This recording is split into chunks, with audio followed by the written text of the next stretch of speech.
So, hi everybody. My name's Steph, and in a moment, I'm going to introduce you to Dan, or actually, Dan's going to introduce himself. And we are here today to kick off a brand new podcast, or if you like, because you might be looking at it on YouTube, a vlogcast, because it's going to be on video rather than just audio. But we'll be providing this podcast in two different ways, audio and video, and everybody is welcome here. So I'm Steph Unthank. I'm based in Kent. This is a friend of mine, Dan, who I've known for some time. We're going to do a brief intro about who we are and why we're here, and then we'll get into the thick of our discussion today. So Dan, why don't you go first? Lovely to see you, my darling. Thank you, Steph. Good evening to you. I hope you're okay. Yeah, really good. So yeah, my name's Dan, Dan Noden. That's my surname. I don't mind disclosing that with you guys. So I'm just like a 40-year-old kind of bang average human being. I said I work in construction. I like playing football. I like going to the pub with my mates. I work during the week, try and socialise at weekends, try and juggle kind of work life, home life, social life. And yeah, so that is me in a nutshell, really. Like I said, Brilliant. just your kind of average human being. As I said, I don't earn millions of pounds, and I'm not a celebrity. I'd like to say I'm probably your run-of-the-mill average human being. Average fella on the Exactly that, street. Yeah, 100%. exactly. Yeah, that's why I love you so much. Thanks, Dan. So we'll get into the thick of the reason why we're here and why we decided to come together in a second. But I think for everybody else, just to know that might not know us, right? And I'm sure that we'll get friends and people in our social circles and our families watching this and listening back to this. But there'll be a lot of people, I think, that'll be attracted to this content that won't know us at all. As I said, my name's Steph and I'm based in Kent. Dan and I don't live too far from each other, actually, probably about a 25-minute walk, but 2 minutes in the car. And yeah, I work in the wellbeing space and I have done for the last 8 or 9 years after leaving corporate banking behind after 20 years. And I do lots of different things around that wellbeing space. But I one of the things that I specialise in is teaching mindfulness and working in a mindful therapeutic space, whether that's with individuals, with children, with groups, in the workplace, in the community settings, in education. So various different pockets of society. And the reason Dan and I are here is because we've known each other for a while. We go back a fair way. We've got mutual connection in Dan's wife, Michaela. Hope she doesn't mind me using her name on this podcast today, Dan. She'll be all right. We've got, go on. No, she'll be fine with that. She won't mind. You'll be fine with that. So yeah, we've got a mutual connection, but actually, Dan, you and I know each other as well, which is great. And Yeah. more recently, we happened to be at a wedding together in July for a good friend of ours, Claire and Simon. And at that wedding, we got to talking, didn't we, about Dan's very recent and fairly new, I would say, journey into mindfulness. And as we got to talking to that, we just got to a kind of conclusion that actually this is a really good story to tell because I think it's fair to say, Dan, even though you introduced yourself as a run-of-the-mill type of guy, your average guy, you don't present as somebody, to the human eye, our perceptions of men, in this mindfulness space and the meditation space, you don't necessarily present as somebody that maybe would have taken to that way of being. So yeah, so we're here to talk a bit about that and a bit about your journey and what brought you to it in a way that might help to serve as great information for more men like you out Yeah, there yeah. that might want to try this. I don't know what you've got to 100%. say to that. Yeah. 100%. I said, yeah, you pretty much hit the nail on the head there. I said it's mindfulness. It's something I've been doing for not that long. I don't know what you'd class as a long time, what you wouldn't, but it's been a couple of years now since I kind of got into it. But I've only really kind of felt the benefits of it in the last probably 6 months. I Yeah. said I did it myself, kind of not under duress, but it was kind of the last one of the it was the last taxi off the rank for me in regards to kind of trying to improve my mental health. And I'd given up the drinking and I'd kind of got sober. I started mindfulness whilst I was still drinking, and it was kind of at the time I was hoping that it would be like a kind of a bit of a magical cure into not feeling like shit after a big session on a Friday night or a Saturday night. But that was kind of like a little glimpse into, that kind of dipped my toe in the water in regards to what mindfulness meditation is all about. And for some reason, I kind of took the ball and ran with it, and I decided to stick by it, even though I didn't particularly understand it to start with. But yeah, I found sort of hand in hand with the sobriety, mindfulness meditation has kind of taken me from where I was in the world to kind of where Yeah. I am now. So, Dan, you just talked a little bit about you, and you started to reveal a little bit around sobriety. You were talking a little bit about that. But I guess one of the things that would be really useful for people to understand is what were you like prior to, and these are my words, not yours, but it feels Yeah, like hitting a bit of a brick wall and yeah, needing something to change, recognizing that you needed to change. Talk about the person that you were before so that people can really understand, you know, the fact that you have been on a bit of a journey, right? yeah, yeah. I think for me, I was getting to a point in my life where I'd known for a long time I needed to give up drinking. I said it was for me it was the answer to all my problems was going, after a long day at work or a long week Yeah. at work.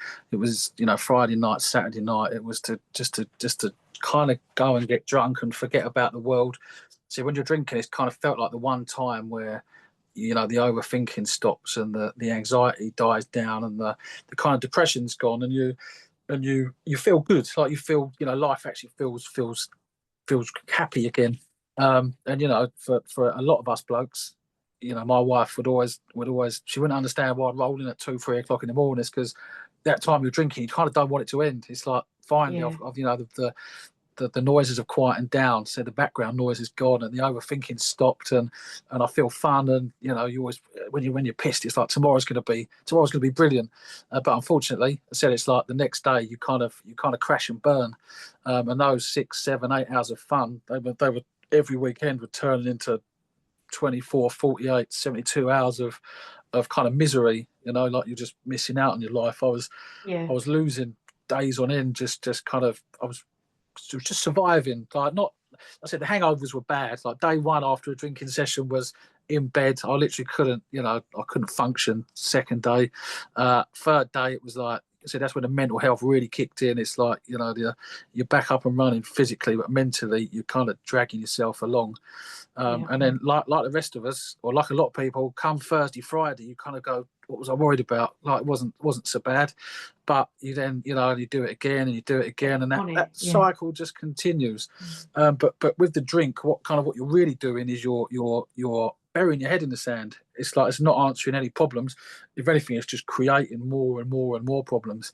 Yeah. So for me, it was I kind of had to. I knew deep down, I had to. I had to give it up. Like it was a hard process for me to admit, but once you know that that's the case, you can kind of cope with that and you can deal with it and you can get on with Yeah. it and actually have a shot at it. I'm not Yeah. saying Yeah. some people it might not work, but I think for me deep down I knew I had to do something about this now. I need to get out of this cycle, not just for me but for my wife and my daughter and my family. It Yeah. wasn't I wasn't drinking every weekend, but probably two out of four a month. So that's half a month that you're writing off Yeah. in a black hole of mental torment, and it's what you kind of putting yourself through. Yeah. And kind of the final nail in the coffin for me was I went to Spain with a friend of mine. And people that know me will know that drinking was kind of one thing I was very good at. And it's I got in a little bit of bother out in Spain, tried to steal a car, yada yada, got nicked, got taken back by. I ended up in front of this Spanish owner of a caravan park where we were staying, and I remember the next morning I hadn't slept for about 2 days. I wandered out into the sea and I was hanging out of my arse, and I just threw up down myself, and I just sort of said, "This is it. I can't do this to myself anymore." And I Right. think the last day of that holiday, I spent laid up in a caravan, just heart palpitations, beer fear, anxiety, and I was like, "Yeah, I'm done now. I'm ready to. I Right. don't ever want to feel like this ever again." And that was, ironically, that was the last time I ever had a drink, which was Wow. over 450 days ago now. Wow. So it's been, Wow. yeah, it's been a journey. As I said, I kind of hit rock bottom into a way of how I felt. Yeah. At the time, things were a little bit ropey at home with my wife. I'm not going to lie. Again, mainly down to the drinking, because let's Yeah. be honest, on a Sunday morning after a session, us blokes we're generally shitty. Like we're not fun to deal with. So it was, for me, it was now time. I needed to change, and I have changed, and it's good. Yeah. Yeah. Do you know what? Just listening to that whole story, so I didn't know that story about the Spain bit. That's Yeah, really yeah, that was interesting. kind of like Because that was the one of the things I was going to ask you is, do you remember there being a specific moment where you knew something had to change? And you've just talked about that, which is great. yeah, yeah, But one of the things I'm really curious of is often, we'll hear stories, won't we, about how people made a decision to make a big change in their life, and it could be maybe through weight loss, or it could be alcohol, or other types of substance abuse, or maybe a change in their career or job, or moving countries, whatever it might be, right? yeah, yeah. But significant changes. And we do hear these things, don't we, about the people that surround us. But it's not often that we hear a story that says, the one that you've just told about being in Spain, going into the sea, being quite poorly, and then saying something needs to change. And that, as you say, you recall, was the last day that you had a drink, the last time you had a drink, Yep. and then going to mindfulness and meditation. So where's the bridge there? Well, I How said did that form? I'd started mindfulness before. I was still drinking Ah, okay, when I took okay. it up, so it wasn't so much. Like I said, I was kind of hoping that meditation would be this magical thing I could start doing. I could Yeah, go out on yeah. a piss on a Friday night, wake up on a Saturday morning feeling a bit rough, do a bit of meditation, and life would be good again. And it wasn't the case, but sort of serendipitously, that introduced me to mindfulness. So although I said the two, it was supposed to be a hangover cure. If I'm being brutally honest with you, Steph, it was like cool. Like hopefully the beer feeling, Wow. anxiety will go if I can sit there Right, after a heavy right, set and meditate. So as I right. said, but Wow. like I said, it really did open my eyes as to the whole point of meditation, mindfulness. So yeah, the two weren't really, they were combined, but kind of like I've now managed to squeeze one out and thrive on the other. So Yeah, yeah, yeah, yeah. so that's I kind of mean, I like suppose this is a really good opportunity for me just to talk to the audience about what mindfulness is, right? So, if you were to look at the meaning of mindfulness, it might often get described as um, meditation practice. And we'll talk about meditation as we go through this podcast because that comes in many different forms. And the word meditation can put a lot of people off because the vision that they get is people sitting with their legs crossed on cushions making silly noises. And that is yeah, yeah, absolutely not the case, as you know. And I'm sure you'll help to just dispel some of those myths for the people that are going to be watching or listening to this podcast anyway. But mindfulness is described as an act of paying attention in a particular way with real purpose, and developing a sense of awareness and connection to the experience as it is in the moment, right? So let's just be really clear about what we're talking about here. Mindfulness and meditation, yes, but actually mindfulness is about being present. It's about being with the experience as it is, no matter what is going on, the good, the bad, the ugly, and the indifferent, and actually finding a way to be okay with that experience so that the impact of that experience doesn't bring us any harm, essentially. yeah, And yeah, let's not forget there's some good sides to that as well, because if we're able to be present with an experience that is a great experience, guess what? We get to remember it, feel it, touch it, be with it, love it, allow it to bring joy to our hearts, right? And I know that we'll probably have a conversation, I'm sure we will, about how that's really changed for you in terms of your general outlook on life now, but we'll yeah, get to yeah. that later. Yeah. So I guess I've got a question around, if you were to take yourself back 2 or 3 years, so pre Dan giving up the booze, pre Yep, Dan finding mindfulness, yep. what was your perception of people that did meditate? I would have probably have put meditators in kind of like a, I don't know, or almost like a religious cult. Like almost, like in my head, it was like it would be a cross between going to yoga and going to church. Like it's like no one wants Yeah, to do okay. that. Only That's great. this is only for people that drive Volvos and wear pink rose tinted glasses and smoke weed and stuff. And Right. it was all a bit Woodstocky in my head. So yeah, I said my preconception was you had to be kind of in a kind of particular kind of mind space, or you'd be Greta Thunberg wannabes kind of thing. Like in my head, it was they'd want to be out there. Next thing I'd be joining Greenpeace and trying to save the world, and it's stereotypical, and it's I'm probably not sounding great and I'm doing people a disservice, but yeah, that was kind of my preconception of what Yeah. meditation would be. It was like hippie stuff. It's what Yeah. it's what weirdos do. But if that's Brilliant. maybe it is, maybe I'm a weirdo and it's what I do now. But as I said, for me, Well, then it's I'm not being funny, Dan, but you're not doing me a favour there because you're calling me a weirdo as well. Don't forget. exactly. We're all weirdos, and hopefully we can turn everyone into weirdos, and the world will hopefully be a much weirder, better place. But Yeah, yeah, Sid. So had it's I good. I hadn't thought too much about mindfulness before I did it, but had you said to me 3 or 4 years ago, who does meditation? I'd have been, yeah, yoga. It's a Wicked. cross between yoga and religion and kind of Buddhist cults and stuff like that. But Yeah. it's kind of none of those things. It's No. mindfulness is to what it is and what it needs to be. Yeah, yeah. And I think just for the record, I think so.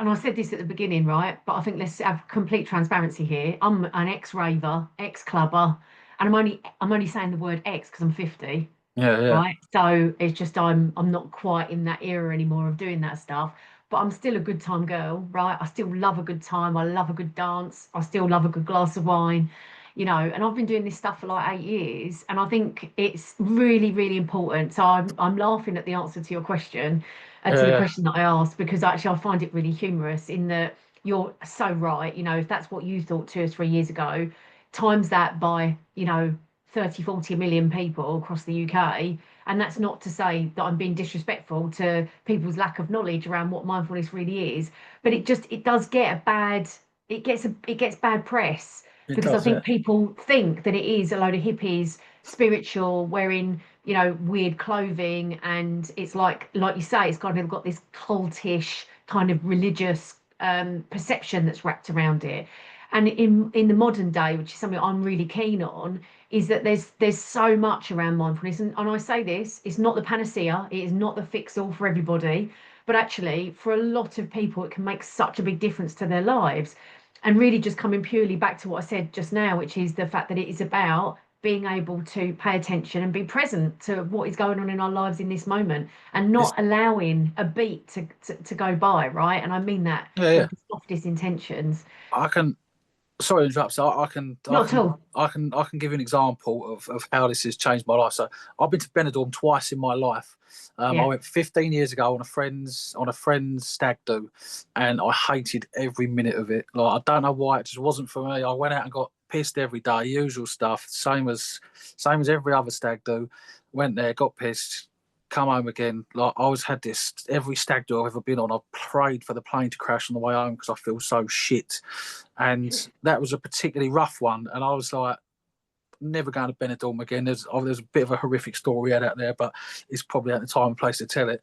Um, and I went back there 2 or 3 months ago with my friends, sober as a judge, and Yeah. I had probably the greatest 3 days lads trip I've had, and I didn't have a drop of alcohol, and I just took everything in. And you say about the awareness, and I saw all the things that I wouldn't normally see when you're out and about. I saw the pickpockets in action and the drug dealers and just the people having fun. You take it all in, and then the next day my mates are lying in their pits struggling with hangovers.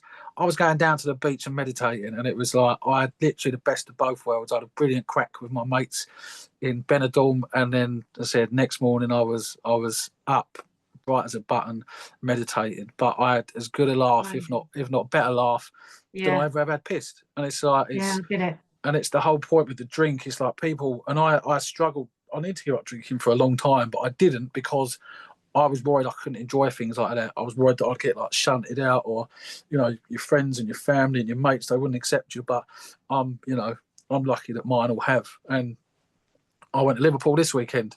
I've been Liverpool Saturday night, Liverpool Sunday, and again, all my mates pissed as farts, having a great time. I said I don't push what I do onto them, but the next morning I was able to wake up feeling fresh as a daisy, and I had an absolutely smashing weekend, and that was sober.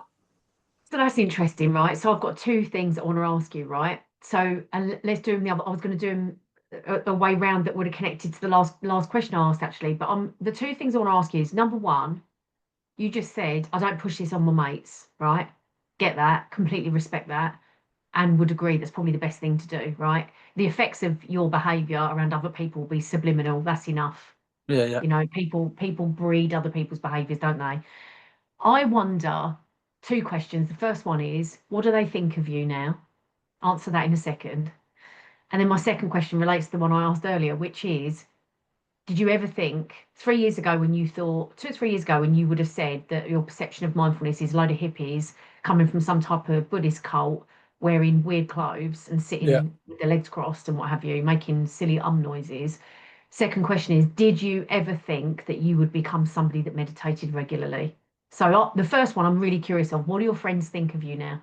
My friends are all there. My friends are all right with me. Yeah, like I said, they're. I'm boring as fuck now, Steph. Right? I'm not going to lie to you. Like, I'm boring. Like, but I'm at peace with that massively, and that's the whole point of this. Like, in fact, I'm But not. but Dan, In fact, that's a lie. boring, but boring as fuck based on whose measure?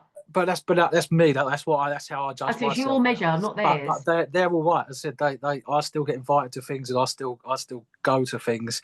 They still love My you. my friends they understand why I've done this, and a lot of them are obviously all of my friends have been positive towards my change in lifestyle, and there's a few of them that have pushed me on what I'm doing, and there's a few of them that shown a bit of interest.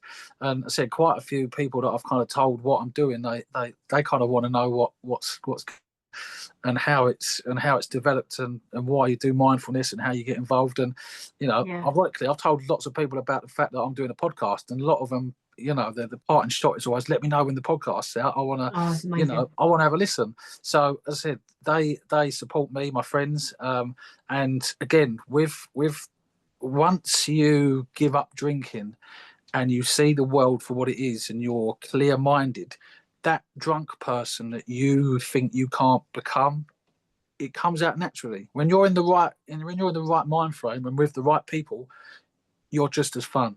But the difference is you remember it the next day, and you don't have to text your mates going, "Was I a twat last night?" Like I now tell my mates they were twats last night, but that's laughing and joking. That's not serious. That's not me trying to spread their bit of fear Yeah. or make them feel paranoid. Yeah. But I said it's kind of I said it's where I'm at now, and Yeah. So I you're said not you're it's. not boring, are you? You I mean, described nah, yourself I'm as all right. boring I'm earlier. all right. They I don't said think you're in boring. the They right definitely don't. in the right circles. As I said, I now know as well that there's people that I did need to have a drink with to kind of to Yeah, that's socialise with, interesting. Yeah. but I will still be civil with them now, and some of them do still see, but I can have 10 minutes and I can go, whereas I won't have to, I went through a lot of my life trying to be everyone's best mate, like trying to be everyone's friend. Like I was worried about what people can see, how people conceive me, and what their thoughts were on me. And now I don't care. Again, that's another great Yeah. thing about being sober. Like those you don't worry. You don't. The paranoia's gone. The anxiety's gone. I said Yeah. socially, it's now become so clear to me that it was the beer that was making me anxious, not I needed beer to stop being anxious. I said I got myself to a point where before going out I'd be worried about how I'm going to feel tomorrow, and that instantly ruins your night anyway. Like Yeah. the window of fun was getting smaller and smaller and smaller. So as I said, finding meditation and sobriety kind of within touching distance of each other it's been an absolute game changer for me. Yeah, 100%. Yeah. Yeah, yeah. Did you think that when you think about your kind of the way that you thought about people that meditated a few years back before you landed in this space, did you think you'd ever see yourself here? I mean, it's a daft No, I question, wouldn't but have who done. knows, right? Who I knows? wouldn't have done. I said I stumbled across meditation purely by chance. As I said, I'd kind of, I was struggling mental health wise for a long time. Not, I said, never too bad, just bad days. Anxiety, a bit of depression. I said a little bit of this kind of a bit of everything is all thrown into one. But you'd have good days, you'd have bad days, like everyone. And it was just a general feeling of being fed up, like fed up of being fed up. And it was like I didn't really want to get on antidepressants. Like my doctor, who I know well socially, he kind of advised me against it. Um, and I wanted to kind of get myself out of the rut I was in. And I knew giving up drinking was kind of key to it. But like I said, I stumbled across, just on Amazon, I stumbled across mindfulness. I kind of was looking for self-help, some kind of self-help book that would give me a lift. And I just happened to find one on mindfulness meditation. I said I gave it a go. It didn't have the effects on me that I was hoping it would have done, but like I said earlier, it kind of triggered something in me, and it gave me this bit of curiosity as to why it was is. I've heard of it, and it was I wouldn't say it was popular. I don't know if it is popular in the real world. I don't really talk to people about this. It's kind of been my thing that I've kind of done on my own. Like I said, Yeah. finding you and knowing that you do it professionally, Steph, was like, oh, it's not. I've yet to meet anyone that I've spoke to about mindfulness who goes, "Oh yeah, I do that." Like Yeah. I'm all over mindfulness as well. Yeah. So that's kind of like half the reason I'm doing this, just because I'm Yeah. hoping that one or two people might pick it up, and Sure. they might go from again where I was in kind of a dark place into the big bright lights of the real world for how I see it now, Yeah. which is Yeah. nice and clear, and I'm aware of the world now. I'm aware of how beautiful this planet is, and everyone around me, Yeah. yourself, my friends, my family. This has Yeah. really, really helped me to appreciate. I said that's what mindfulness does. It highlights the positives, and it helps you deal with the negatives in a lot more Yeah. Really skillful well way. put.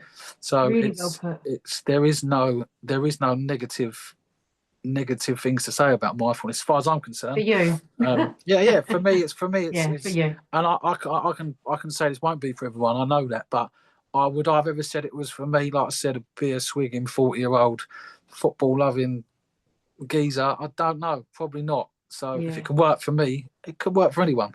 Who knows, right? Yeah, who knows? What a brilliant way to end. Thank you so much for that, Dan. It's fantastic. I think it's just a couple of things I want to reference. So you talked earlier about what's really interesting is as we move through the journey of developing deeper connection with mindfulness based practice, which for a lot of people is meditative type practice, which can be done in lots of different ways. And I Yeah. want to be really clear to people watching this, it does not mean sitting still for long periods of time. With our eyes closed, meditating in silence. There's so many different ways that we can come to meditation, mindfulness based meditation. And through this podcast, we'll talk a bit more about that.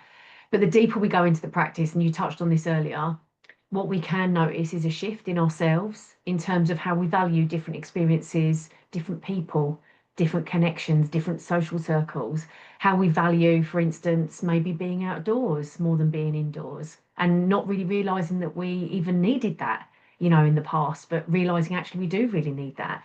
How sometimes, people can find that they really value peace and quiet and tranquility, and it's almost like they've never had it before, so they never really realized what it was like to be in that very sort of peaceful space. And I could go on, but my point is that through mindfulness based practice we often can notice small changes, tiny changes over a period of time about the way that we feel about the things that we're connected to, and that can include people, right? So that's really interesting. And then I think the second thing that you said, which was just a really beautiful way to close, Dan. So I really appreciate what you just said around that with meditation, what you're learning is that you're really connecting to everything that life's got to offer in a really positive way, and really seeing that for what it is and the benefits of what it is, whether that's the colours, the vibrancy of life, the sounds, the beauty of what is in front of us, our family, our friends, our interactions, something like a great TV program or box set, but really immersing ourselves in it in a way where we can really feel that sense of gratitude and connection to the things that are there in our experience. But very importantly, you then said, but also the negative too, and learning how to be with what we might describe as human beings, the negative experiences. But actually, mindfulness, what we're learning to do is be quite balanced around it. And if I sometimes, when I'm working with clients, I talk about seesaw, and instead of having positive, negative like this, so this is the positive and this is the negative, actually, often what happens in life is that when we've got something really positive and exciting happening, we're bouncing off the walls and we absolutely love it. And isn't it brilliant? But then what happens after that is we have this kind of come down. It's like a high that we're coming down off that drug. And then kind of slips into a sense of maybe dullness, or for some people even sadness. Yeah, But yeah, if this is the positive and this is what we might class as the negative, what mindfulness helps us to do is see it in balance, so that it's not about being neutral or numb. It's about just being balanced about the experiences and really embracing what's really great and loving it and seeing the joy in it and being present with it so that it's there within our being, but also embracing the things that maybe don't go so well so much. And I think in this really modern day that we're in, we are really challenged as human beings with the shit, the everyday shit, because it just gets piled on and piled on and piled on. And before we know it, we've run out of patience, resilience, care, compassion, kindness. And we're seeing that, aren't we, in the world around us? And I don't want to get too into that at the moment because that's for much later on in the journey of our conversations. yeah. So yeah, I just wanted to say thanks because the way that you describe that is beautiful, absolutely beautiful. Thank you, Steph. No, you're very welcome, very welcome. Thank you. So look, we are going to be moving forward with the next podcast edition. We look forward to hopefully having more people back listening to the second edition and maybe rewinding to the first. Any final words from you for this first one, Dan? No, I think we've covered all bases. I said I just want to thank you, Steph, as well for listening to me. As I said, it's something that has Absolutely. become. I said it's again. You think it's your thing, like mindfulness, and to have a little opportunity now to hopefully, if one other human being takes up Yeah, mindfulness and it changes their life like it has mine, this podcast will have served its purpose as far as I'm yeah, concerned. So, yeah, let's keep on going, and yeah, hopefully people keep on beautiful. listening and people showing interest. Yeah, brilliant. Very well closed. Thanks so much, Dan. Really appreciate it. And I'll see you for the next one. Bye, Steph.